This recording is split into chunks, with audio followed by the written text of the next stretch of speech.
Hey, aimbot. Alright, so this is a Simic aggro deck. I'm not quite sure if I fully understand what's going on here. I guess part of it is this deck's looking to leverage Biomancer's Familiar alongside the Adapt creatures. The initial submission actually didn't have Growth Chamber Guardian in it, which I think is a pretty big miss, because I think this is just like one of the best Adapt creatures, probably the best Adapt creature in the set. So I slipped four of those in here. Let's just jump into it, shall we? Yeah, all standard today. Moto's down. The system is down.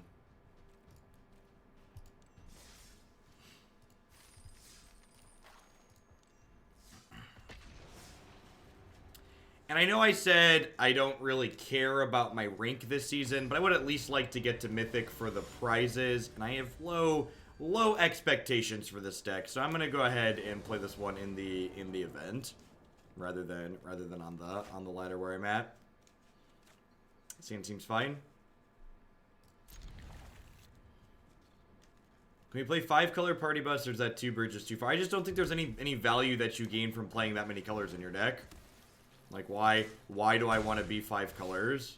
Just, like, for the sake of saying I'm playing 5 colors? Is that the idea?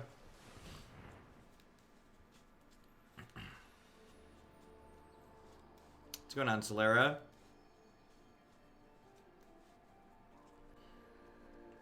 I'm going to take the Biomancer here.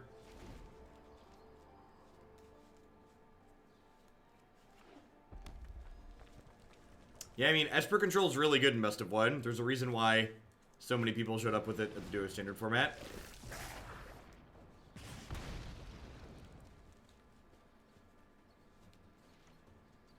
It's a lot more complicated than that, Everlife Reaper. You have to hit Mythic, and then you have to hit a certain rank inside of Mythic, and then you have to hit Mythic, hit a certain rank inside of Mythic, and then you have to play a Saturday tournament that qualifies you for a second Sunday tournament that you then have to do well in.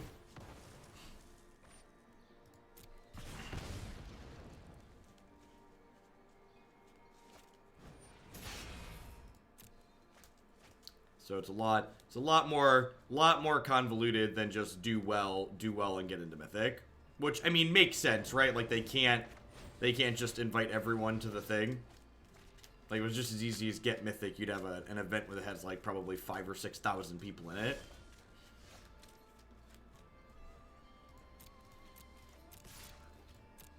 All right, so we're gonna wait on Biomancer here because I assume this whirly boy is about to come down and mess up our life. Morning, Jerry H.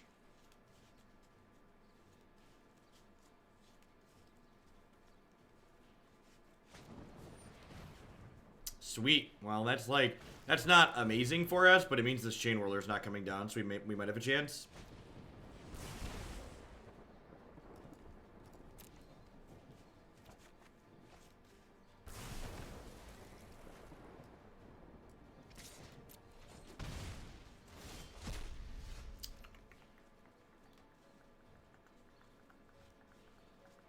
So, what am I doing here?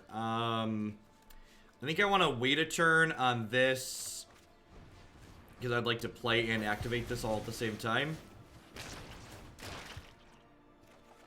Turn this into a 2/2, loot the land away. I'm going to put this into play tapped, and the next turn we can play and make Growth Chamber Guardian a 4/4.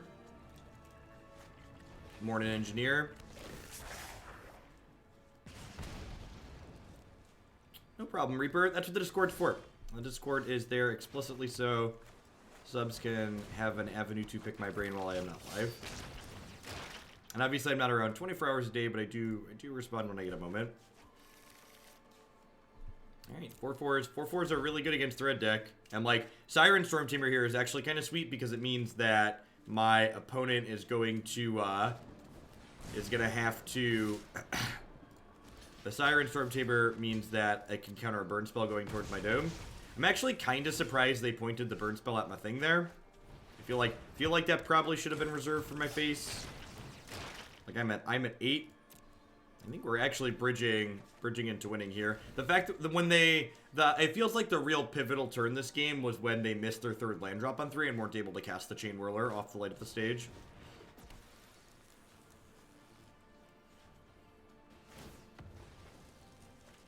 Morning Troll.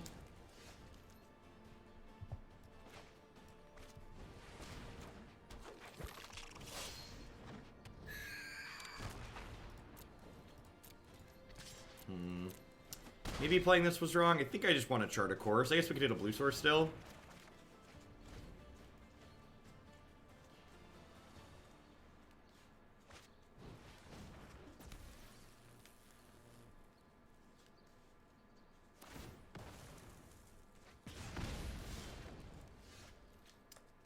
Alright. Let's get a little obsessed.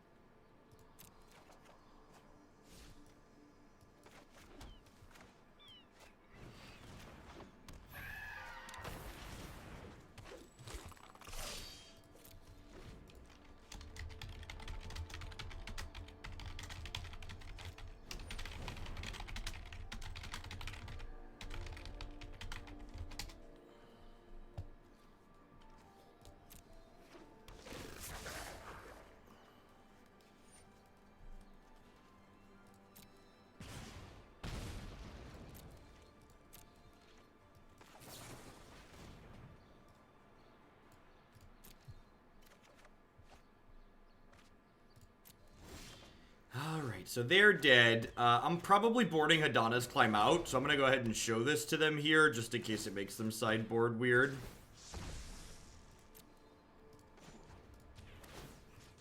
Do-do-do-do-do-do.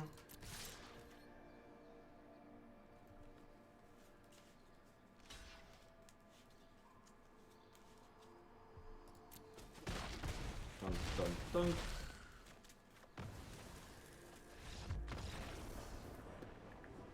Pippity pop, the fun don't stop. Alright, well. Spell Pierce, Dive Down, Negate seems good. Hadana's Climb's not very good in matches where we're going to be on defense a little bit. It's also just kind of expensive to get down overall.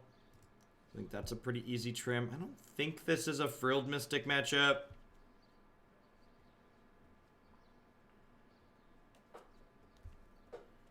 Growth Chamber Guardian really showing its worth there. Just like endless 4/4s. Pretty reasonable. I've heard mono blue players who I respect say they cut Curious Obsession in this matchup, which doesn't seem unreasonable. They have a lot of removal in their deck.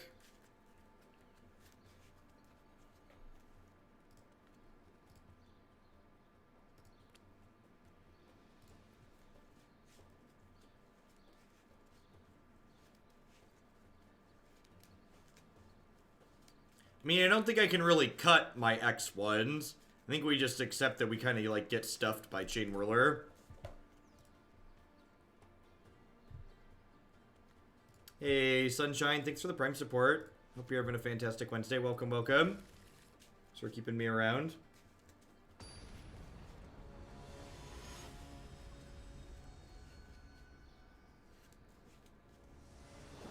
It was actually really good, Frank.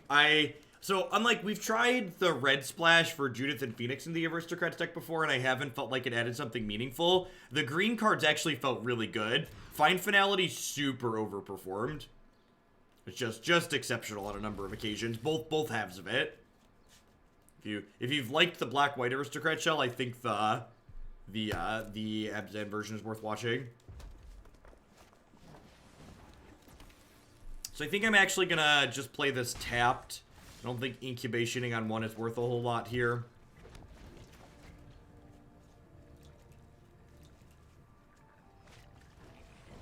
The Melody in the sideboard is for decks that have lots of creatures that you would like to take.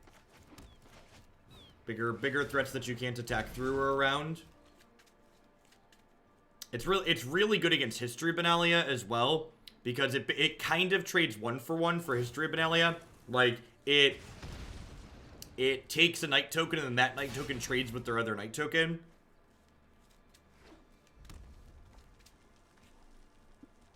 Sweet Frank, yeah, it was great.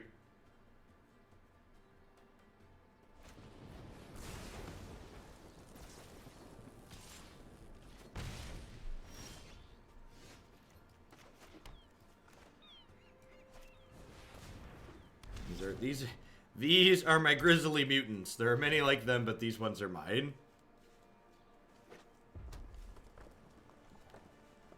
I assume this is gonna die. They're gonna hit me with this. They're gonna cast this because this is on use it or lose it currently. Interesting. Interesting that they didn't send this here. Do they have a shock in their hand? Best Beard NA, thank you for the 3 months. I appreciate that. Welcome back. Oh, they drew a shock though. Pretty good. He's dead, Jim. Shame I didn't have a Spell Pierce here.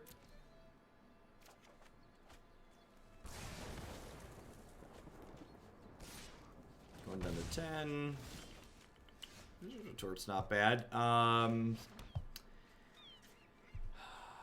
guess this enables this, huh? I wonder if there's a sweet Frilled Mystic Wizard's Retort deck in this format somewhere. Because what's it called? Merfolk Trickster is also a flashy wizard. I just want to play terrible flash decks, Chad. Is that asking too much?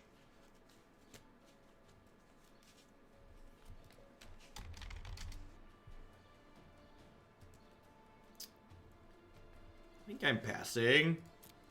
Hopefully they play a spell pre-combat. I get to Frilled Mystic it, and then Mystic can trade with Gitu in combat. That's the ideal.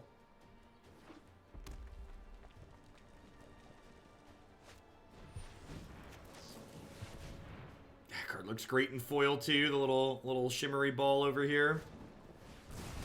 Deal. We're stabilizing at an okay health total here, especially if we can, like, Growth Chamber Guardian's like the best draw in our deck at this point, right? That is also not a terrible draw, though. Perfect.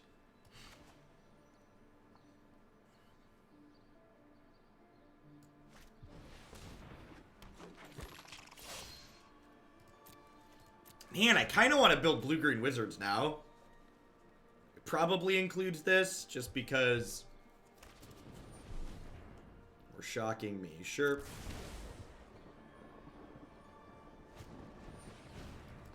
Okay, let's retort that one.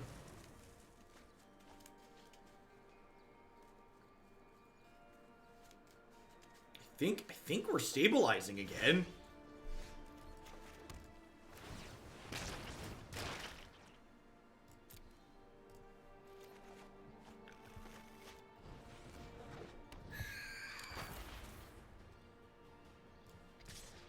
I don't know. I'd have to look at it.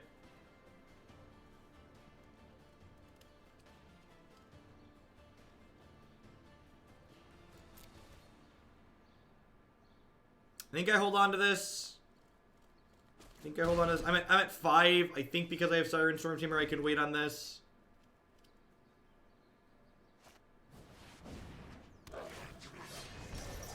Yikes.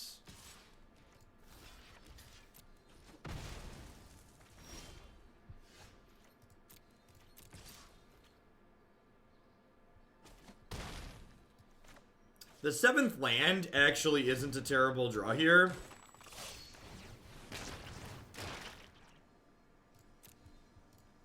Because it lets me grab this and play it. And this means if they draw a brick, I'm attacking for 12 next turn, which means they have to chump block.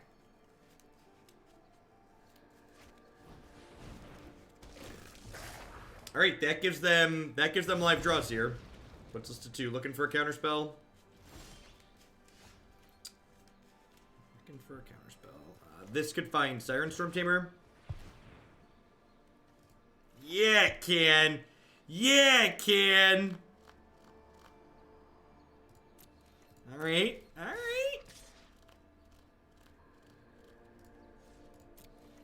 We're cooking with gas. We're cooking with gas.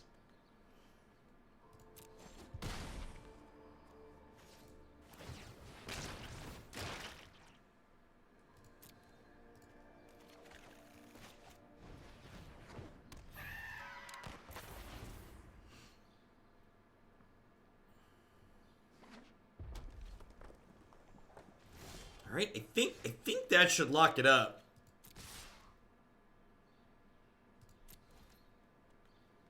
They have to chump block both of these, and then this prevents me from dying. I guess what's their out? Their out is Experimental Frenzy into land into Shock Shock.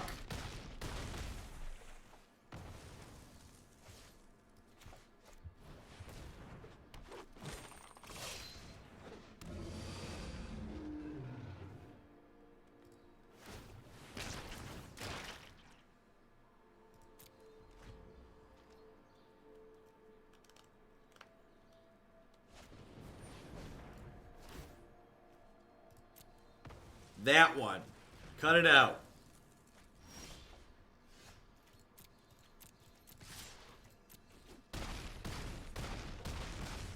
God, Growth Chamber Guardian is so busted. I love when I make one small change to a deck list, and then like the very first match player just like, this change was excellent, and this is why.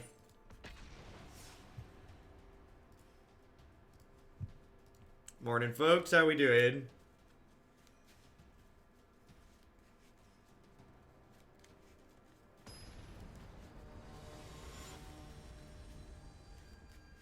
I'm doing phenomenal. Moto's down, so we unfortunately had to do all Magic Arena today. This makes me incredibly sad. We are going to get to Grixis Pirates today.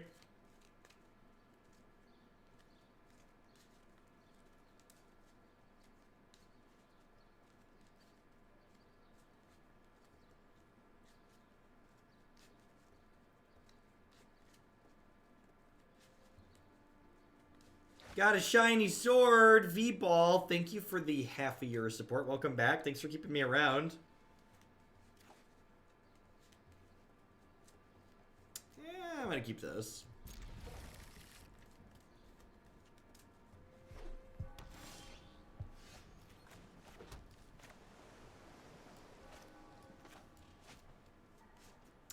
I'm gonna pass because I only have one threat here.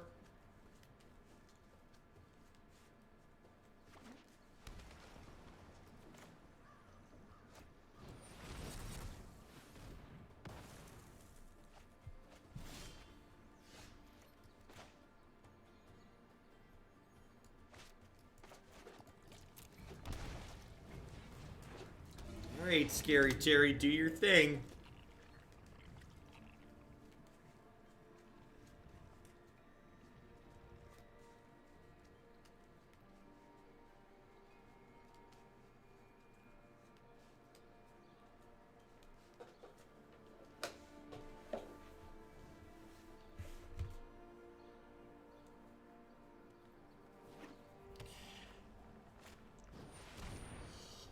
He's dead, Jim. You got him. Scary Terry Part 2, the Electric Boogaloo.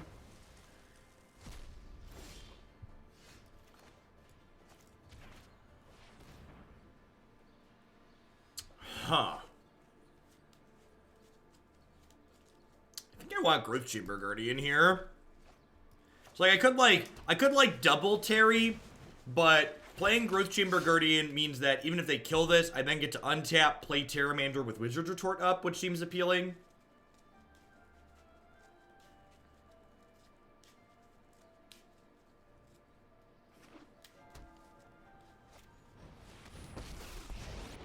Oh wow, this seems really good for us.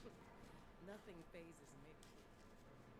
Kembet, thanks for the Prime support. Hope you're having a fantastic Wednesday. Thanks for keeping me employed here this month with that.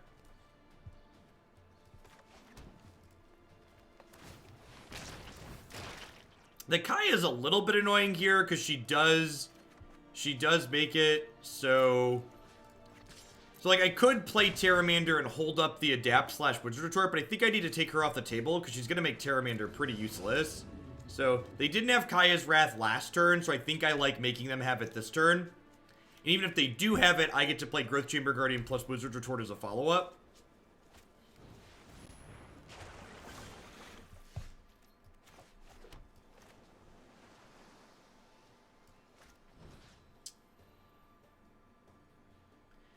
I'm going to put this on Growth Chamber Guardian rather than Pteramander, so, like, it kind of feels bad putting all my eggs in the Growth Chamber Guardian basket, but at the same time, I don't want to really put my Curious Obsession onto a creature that dies to Moment of Craving.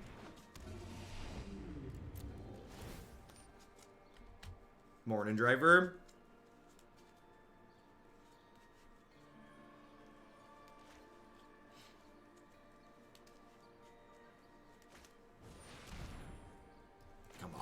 Come on. Where did you think this was going? All right, now let's diversify a little bit.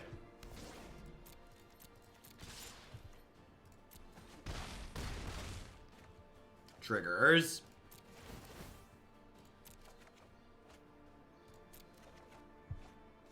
Ooh. Nummy nummy candy.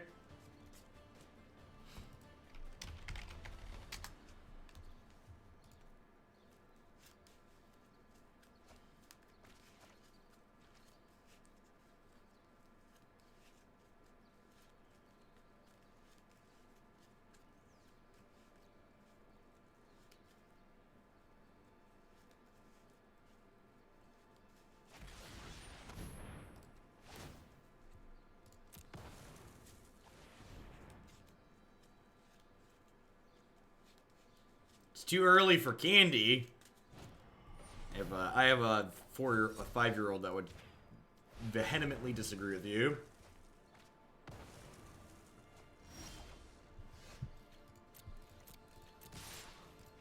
Yeah, get him.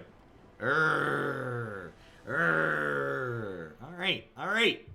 We are cooking with gas, chat. Gasoline.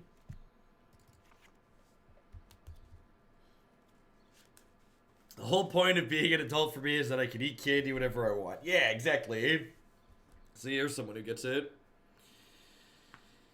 Alright. Negates, strokes, frilled mystics. Maybe all these dive downs aren't as good as I think they are. Something's got to give. Yeah, Biomancer's Familiar is a card that, like, depends on another card to be good. So I could see cutting that. The problem is I don't want to go super low on creatures. Like, this deck's already borderline too low on creatures for Incubation and Incongruity to be good. So it's like... yeah. I am bringing in 2 Frilled Mystics. Like, if I cut 2 of these, that keeps the creature count the same.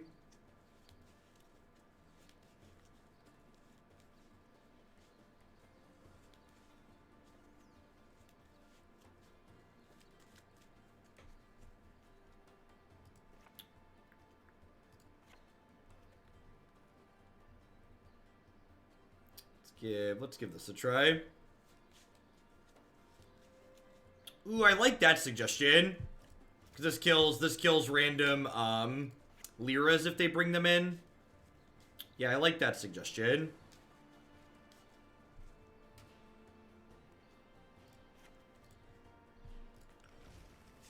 Also just like, fine, is a 3-power 2-drop.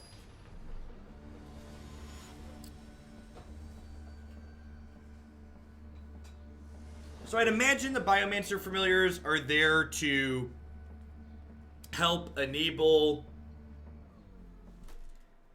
making these creatures bigger so much as getting to them faster. Because the Biomancer's Familiar doesn't really help you get to them faster so much as it just, like, lets you do it more often. So it lets you adapt to the same thing multiple times.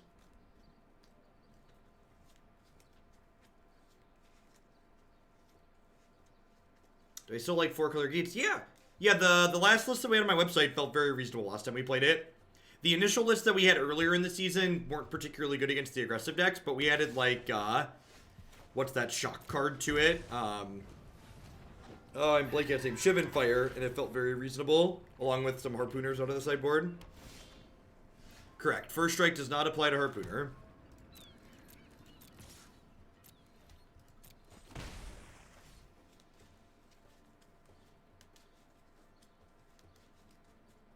think I'm going to play another Stormtamer here. The scariest thing they can really do next turn is a Cry of the Canarium, and I have a Dive Down to protect from that.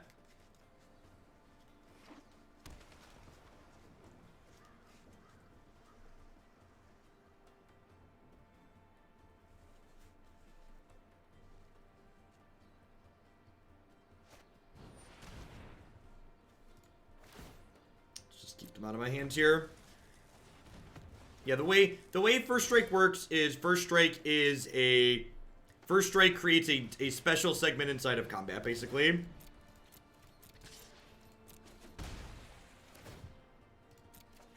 So creatures that have First Strike deal their damage during a different part of combat than other creatures.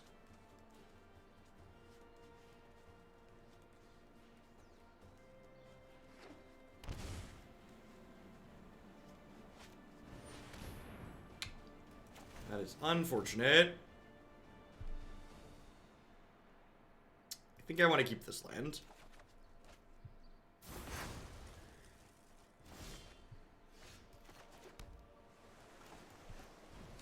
Spell Pierce is a great pickup here.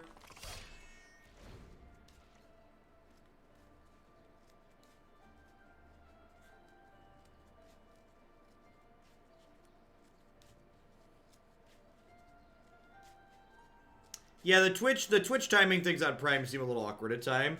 From the Crypt, thanks for the biddies. Hope you're having a fantastic Wednesday. Good morning.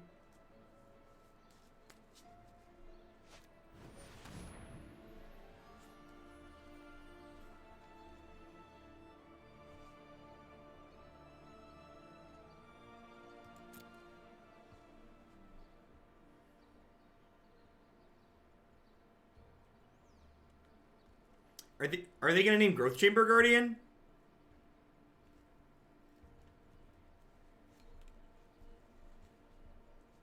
Is that what we're doing here?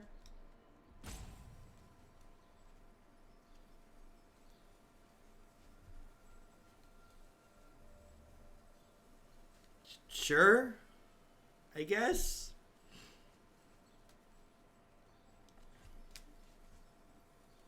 Like, my hand is stacked, so yeah, you can name Growth Chamber Guardian. More power to you. Resolves. I mean, like, I was gonna draw Growth Chamber Guardians at some point, I suppose.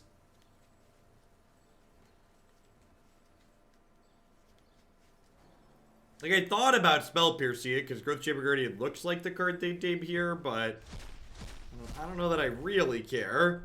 I don't know that I really care, right? Like, I still have my threat in play, and like, by not Spell Piercing it, I get to hold my counter spell for a card that's actually gonna like kill my threat.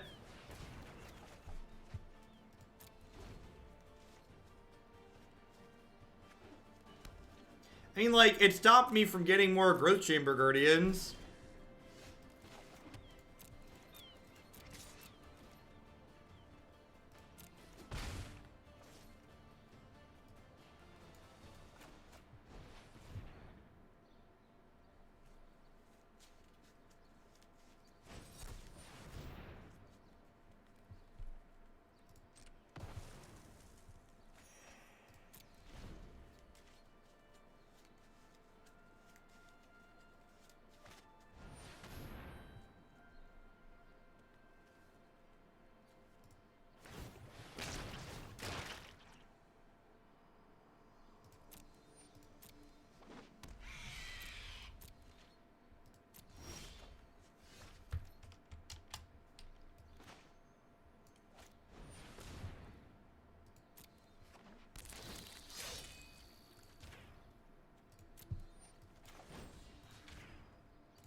Yeah, so in order to do this play, I do have to enable full control mode, because in order to respond to your own triggers on Magic Arena, you have to enable full control mode, so that's why I toggled that on here.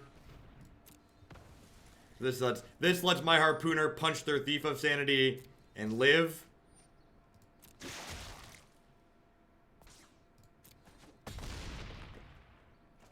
And then I get to shock this in to hold up this Wizard's Retort. Alright, see, I just need them to not draw 2 live cards in a row. If this or their next card is a brick, they're dead. Alright, they're dead.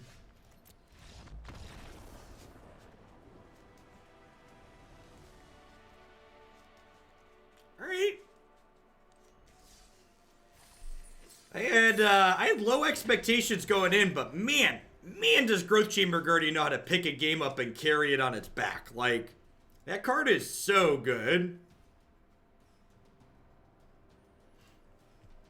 Just incredibly. They were dead in 2 turns, Cinnabar, so they couldn't draw anything that beat a counterspell in my hand. And I had Wizard's Retort. So they were dead when they drew the land because they couldn't draw 1 card that interacted with the board and beat my counterspell. Damn. Every time you win a game after you get Unmoored Ego'd, an angel gets its wings.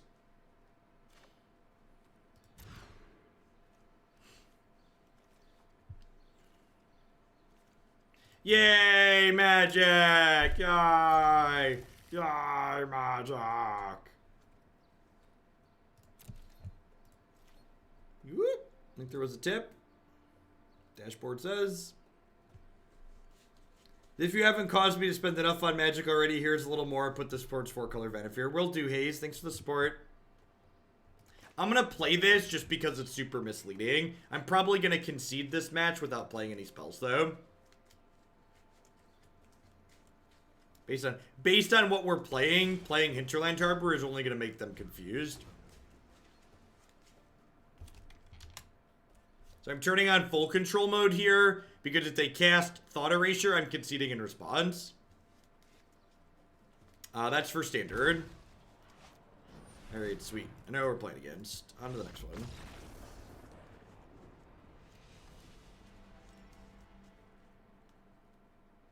Here's to a shiny of your choice. You're the best, Solera. Thank you.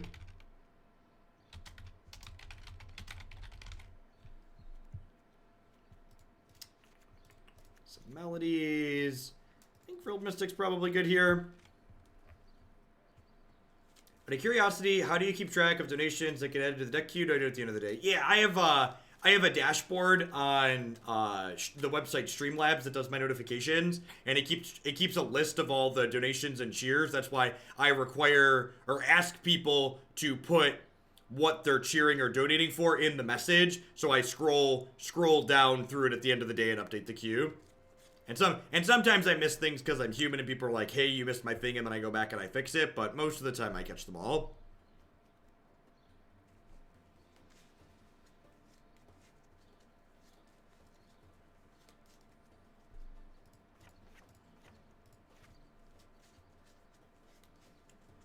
Most of the time I catch them all.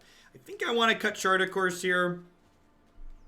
I think that's what I want to trim. Spell Pierce is probably pretty bad, actually. I think I'd rather have Strokes and like Frilled Mystics and stuff. And Dive Down, so let's give this a go. And like, when people subscribe, like tier 2 and tier 3, some people are like, oh, bump this. I keep a notepad up to the side on my third monitor, then I just write down things like, this goes to that, etc.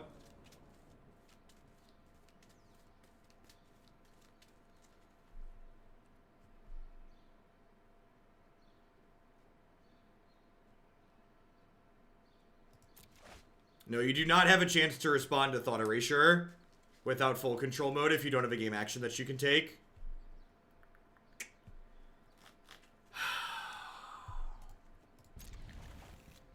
One land opt.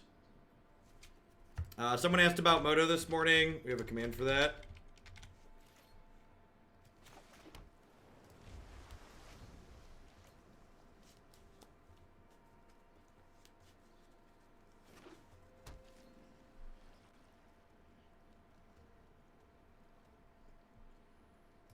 I definitely prefer the Teamer Climb build overall.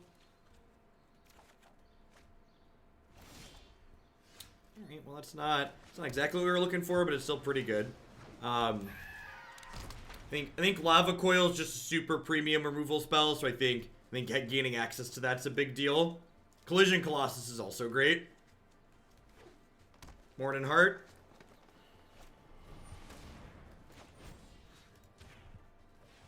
What if we didn't do that? I think I'm actually going to go ahead and hit with this and cast Chart a Course here. I'm going to be a little bit conservative with my Curious Obsession.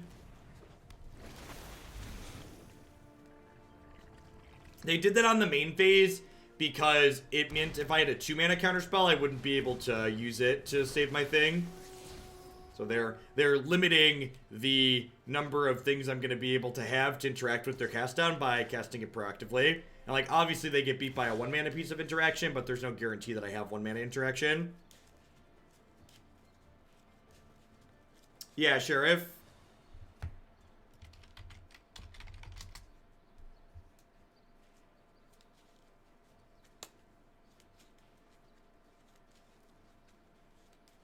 All right, what do I want to do here?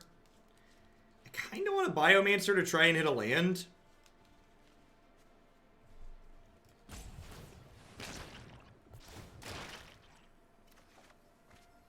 Yikes.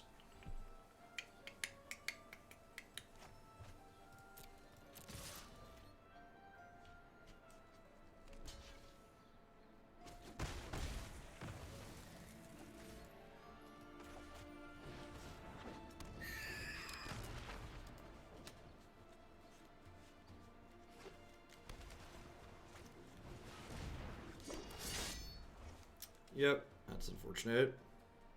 Not a whole lot I could really do there. Alright, well, you forced my hand. This is all I've got.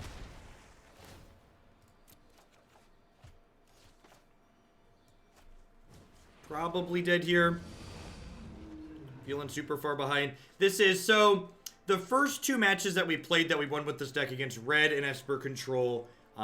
Growth Chamber Guardian was very good because, like, Growth Chamber Guardian let us block against the red deck, and against the Esper deck, they don't have creatures that can block anyways. But in a matchup like this, for instance, Growth Chamber Guardian isn't a meaningful attacker, which means that it's just much worse than the evasive creatures that normal mono blue plays.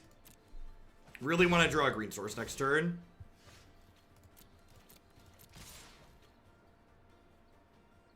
I'm going to offer this trade here so they could choose whether or not they want to trade with this or prevent me from drawing a card here.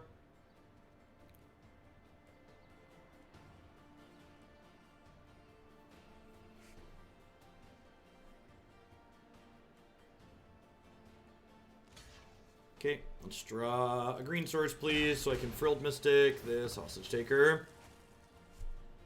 Also settle for a Wizard's Retort or a Disdainful Stroke.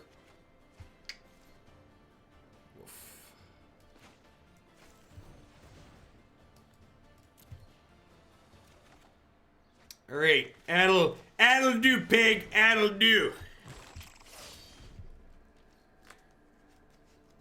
We dug deep, but we got there. No, I don't think that's worth it at all with this Hostage Shaker that's on top of their deck, Cinnabar. My goal is to protect the Siren Stormtamer. So like drawing a card and being able to like have chances to hit things like Dive Down or Wizard Retort to protect this, I think are the optimal line here. Because I know they have the removal spell coming up.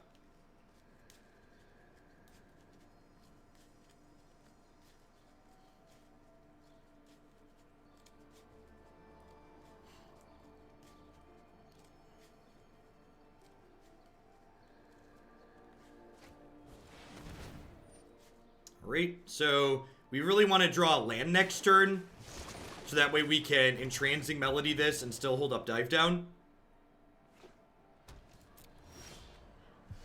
Fantastic.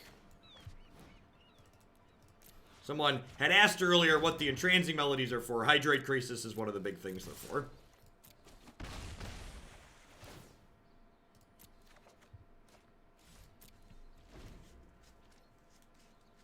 I mean, we had 2 draws at the land there, right? Like, if we don't draw the land for the turn, we can take control of their thing and then hit them with the Curious Obsession and try and get another draw. I think I just want to trade aggressively here and be conservative with my health total.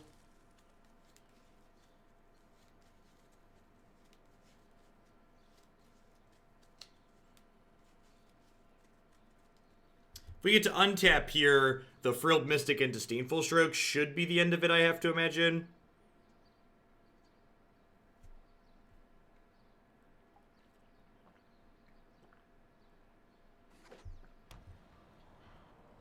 So, and this is an important detail that a lot of people don't know. A card with an X in its casting cost only includes the X in its cost while it is on the stack. So a Hydroid Crisis on the battlefield has a converted mana cost of 2. Just the number printed in its corner. Carnage Giant's a real good pickup for them.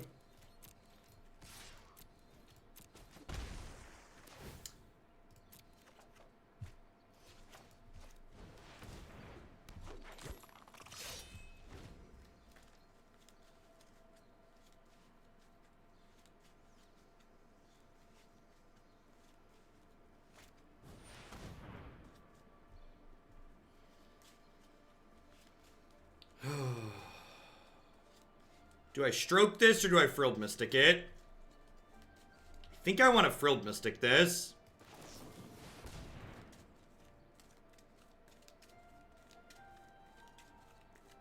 They could have a Disdainful Stroke of their own though here, which is awkward.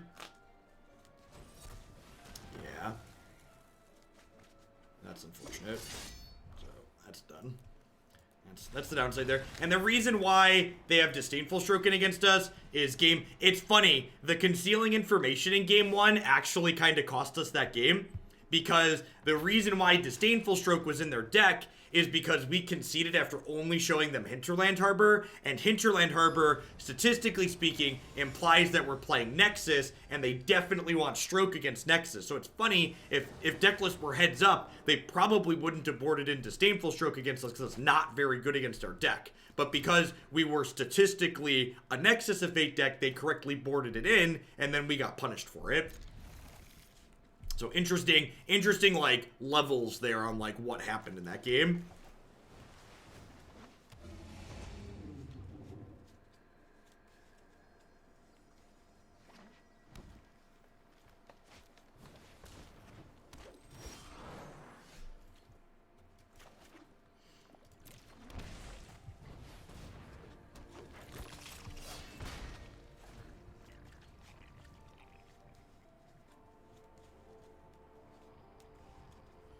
Alright, which Land War Elves deck are you, opponent?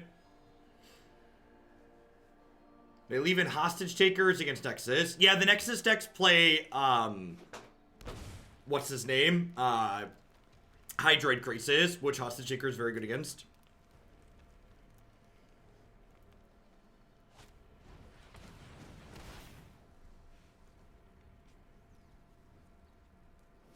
I really liked your approach at the Grixis Pirates deck. Even if it turns out to be hot garbage, it's my beloved garbage now. God bless. I aim to please. I aim to please. So I'm going to offer this trade on the attack. If they don't block, it probably means I can race them. And if they do block, I'm okay with this trade. I just want to offer this trade proactively, because if I let them untap next turn and they attack and I block, they have Collision Colossus available to blow me out.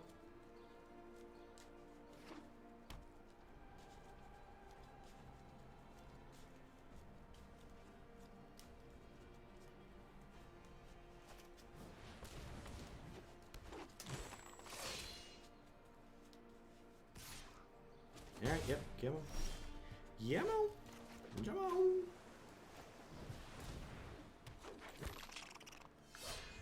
Well, thanks for being here, Black Rabbit. Alright, so what I want to do here. I could get the Biomancer going, but this card doesn't really attack meaningfully in a matchup like this. I think I'd rather just opt. That's actually probably pretty good, right? Is it good?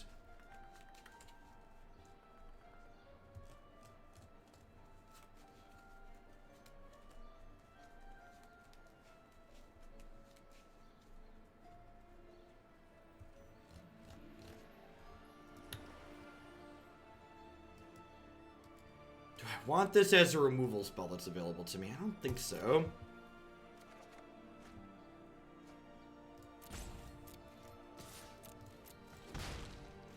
Go.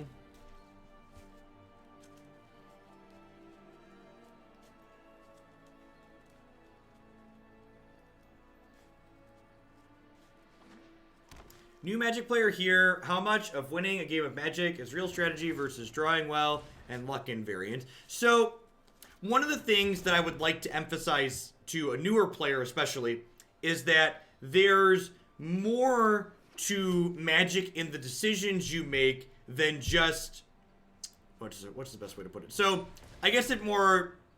Based on your comment there, what do you mean by real strategy? So I think one of the things people fail to identify a lot of the time when they're talking about Magic is that the strategy in Magic extends past just the choices you make in the game. So like one of the reasons why Magic has so much depth and captures people's attention for so long is because there's a lot of strategy involved in your deck building decisions, for instance. So there's a lot of skill that you can leverage by building your decks correctly or by sideboarding correctly and stuff like that. So the strategy isn't in just the choices you make while you're playing the games. In fact, and this is someone who's played a ton of Magic and a decent amount of, say, Hearthstone's one of the other big card games, right? I actually think Magic, on average, has less in-game decisions than a game like Hearthstone tends to have. But the overall depth and complexity the game has to offer tends to be more because of those other things that I just mentioned. Those immense deck building decisions. Magic has infinitely more deck building depth than Hearthstone could ever dream of having because of the way Magic's resource system works. Like, Hearthstone is inherently narrow because of the way its class system works. It might have been right to activate Pteramander this turn and just try and 2-turn clock them.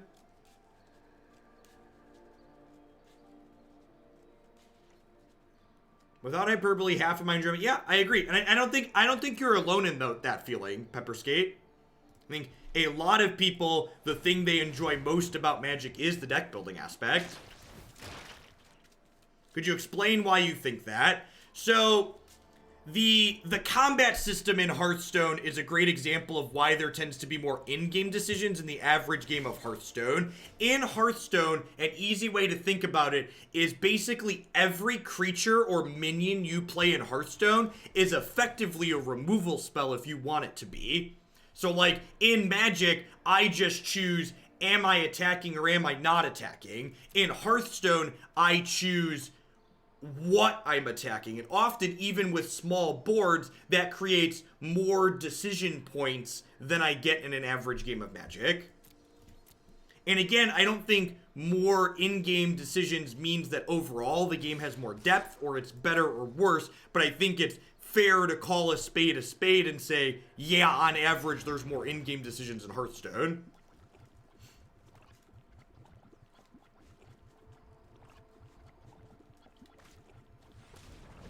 Poor little Terry. He's just trying to fart his way through this cold, hard world.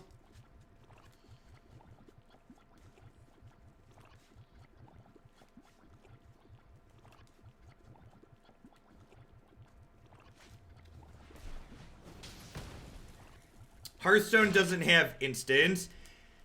I think people often overstate and overestimate how important having instants are in terms of making the game more complicated and more skill-based. And again, that's an opinion. Feel free to disagree. But like, in Magic, one of the most important things in Magic is being resource efficient. So just like spending your mana every turn is almost always correct in Magic, which like reduces your decision points a lot of the time. Because like it's right to just do the thing.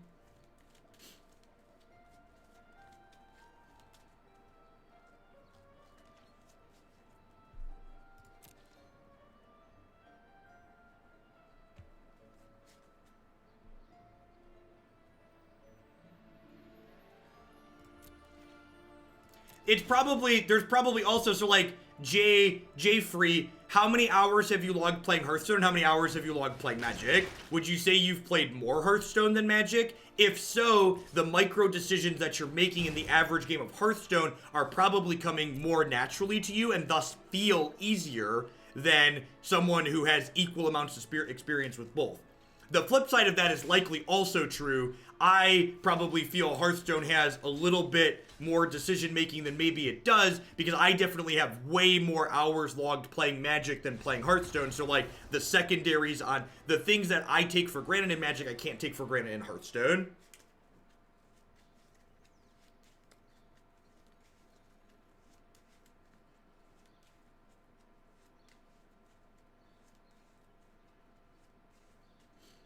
All right, what am I doing here? So my opponent's playing like green red beats. Hadana's Climb seems important here for jumping over their stuff. Blink of an Eye is probably pretty reasonable here. My Spell Pierces don't seem great. I think my Wizard Retorts are probably bad too, because they have like main deck Rhythm of the Wild. I think the extra Incubation Incongruity is probably not bad. Dive Down's reasonable. Kraul Harpooner.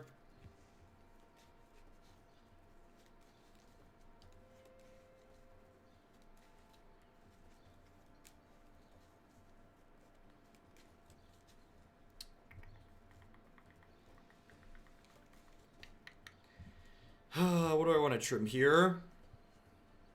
This has kind of been my filler trim. Biomancer's probably not great in this matchup. It gets stonewalled on the ground a lot and doesn't block very profitably. Just trim one of those and one of these. See how that feels.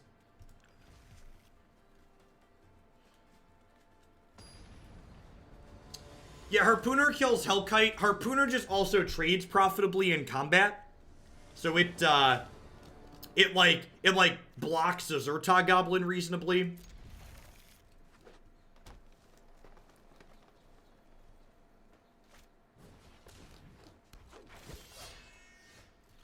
It trades with Pelt Collector.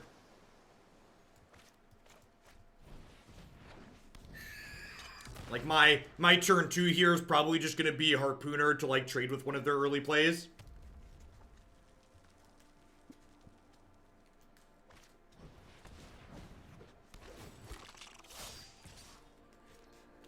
There's a pretty good chance we probably just get run over here.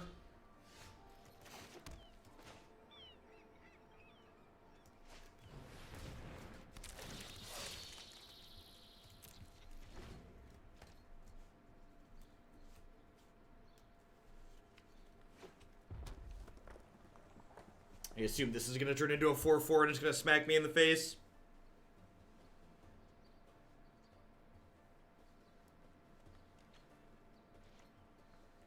Or it might be they attack. I don't want to block here. They have a Collision Colossus.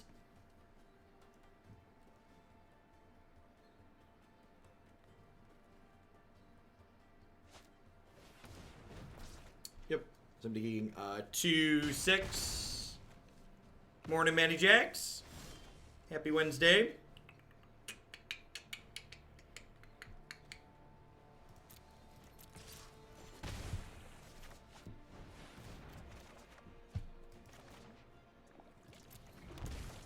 All right. Don't play a Goblin Chain Whirler, please and thank you.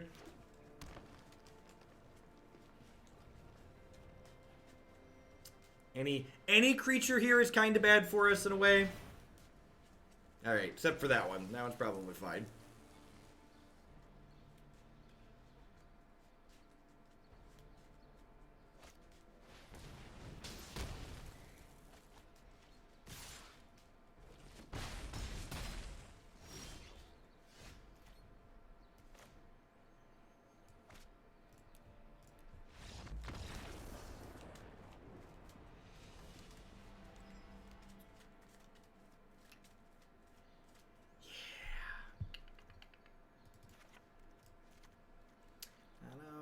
Transit Melody is actually probably pretty good here, huh?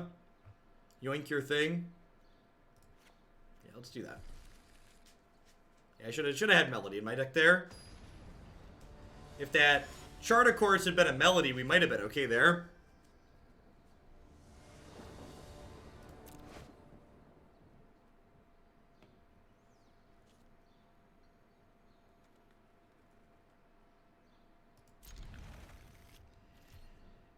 probably fine. I think I definitely prefer the Wild Growth Walker base deck Dude Light compared to this one.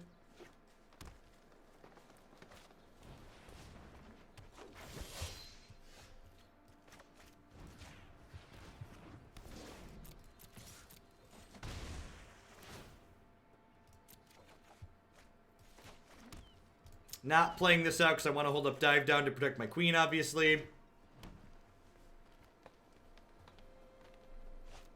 Yeah, I mean, like, this is like a mono blue deck with a small green splash, basically, right?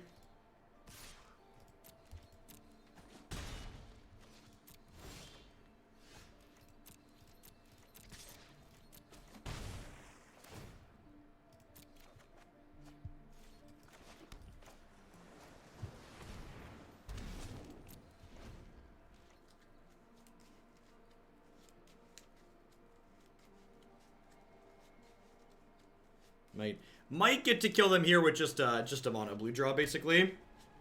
So they don't have fantastic attacks here because they don't have any pump spells that are just green. So if they ship in with these, my dive down gets to gobble one of them up.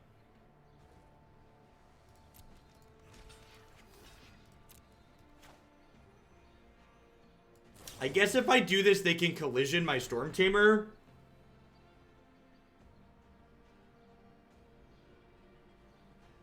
Yeah, this is bad for that reason. They can collision my Stormtamer. Yeah, now I'm kind of on nothing.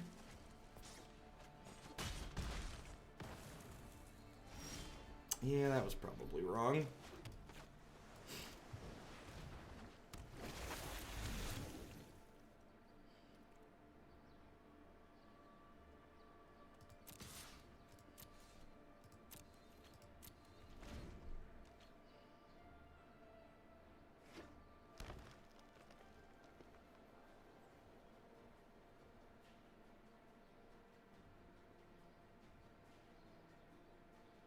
Yeah, I was so focused on them not having a pump spell, I forgot that Collision Colossus was split cost for a second there. That card's real good. They couldn't Colossus, but could definitely Collision.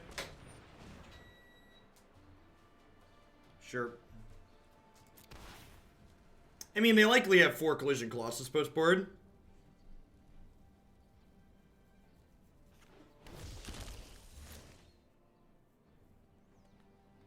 Please attack me with this Growth Chamber Guardian. Rats.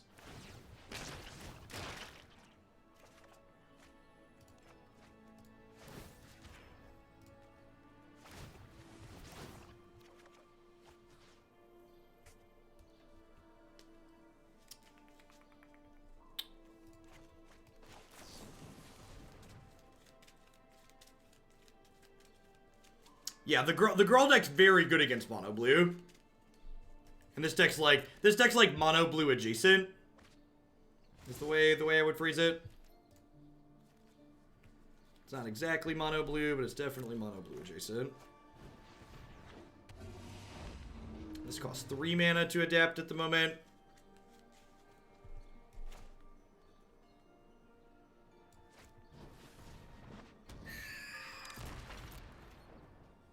Biomancer's Familiar plus Pteramander is kind of really good. It's gonna get pretty big pretty quickly.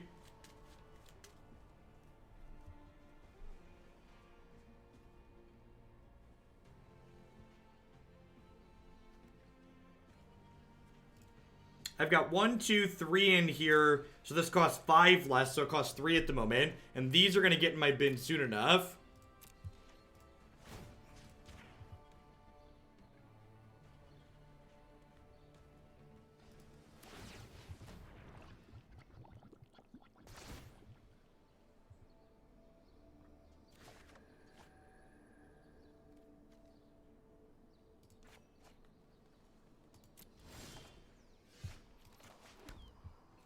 So this costs me 2 at the moment.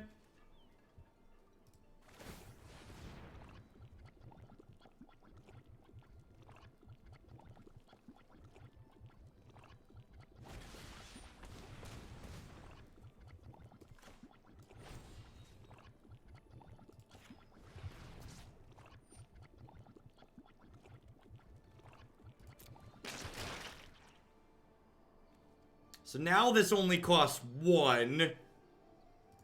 So I'm going to target this and then do it again. Like pay 1 mana, make this +4/+4 permanently. Thunk, thunk, go. Good luck, Godspeed. I have Siren Stormtamer protecting it too. That was kind of sweet. Like I think this interaction was one of the initial things the person who submitted this deck submitted it for. That's kind of incredibly hot.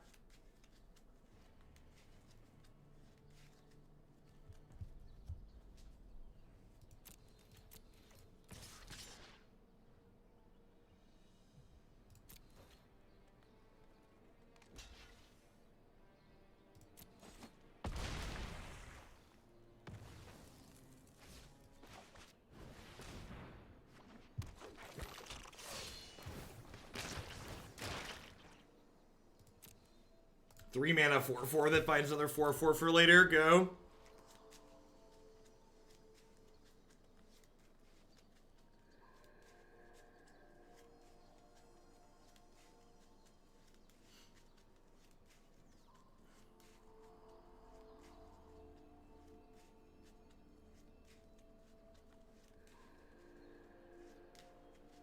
Morning, Gendy.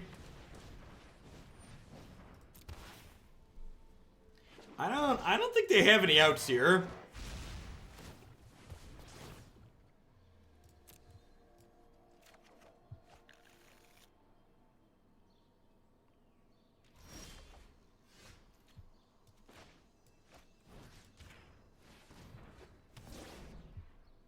Yeah, I agree. I feel like trying to give this trample is kind of just like a win more strategy. Like, I'm winning this game regardless. So, like, I'd rather just have a card that's higher card quality in other situations.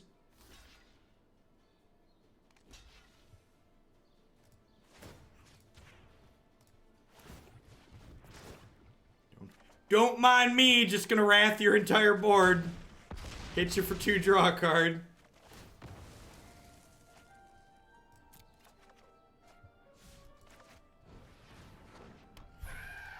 This is all I got. Your move, Yugi boy.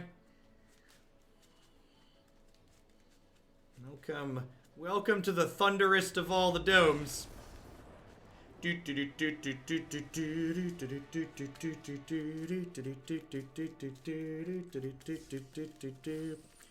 All right. You know, they say, as I am oft quote to say, the key to being excited, the key to being happy in life is having low expectations. And I wasn't expecting a lot going into that. I was like pleasantly surprised. So let's take a peek at what we have going on here. So, one of the interesting takeaways here is that in a way we have a bunch of cantrips in this deck, right? Like Incubation's another cantrip of sorts.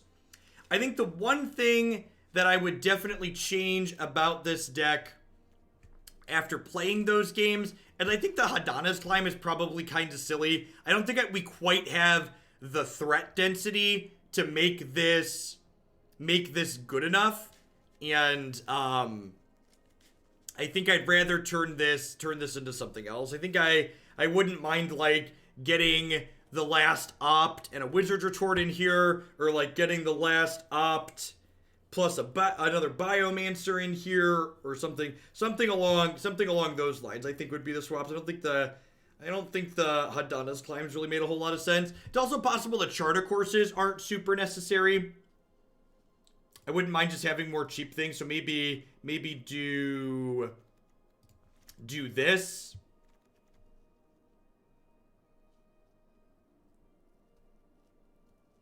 Yeah, and actually, like, we played against Mono Red in the first match, and Mono Red's kind of a hard matchup for traditional Mono Blue, but Growth Chamber Guardian kind of punched the clock and went the distance, as well as Frilled Mystic felt good there as well.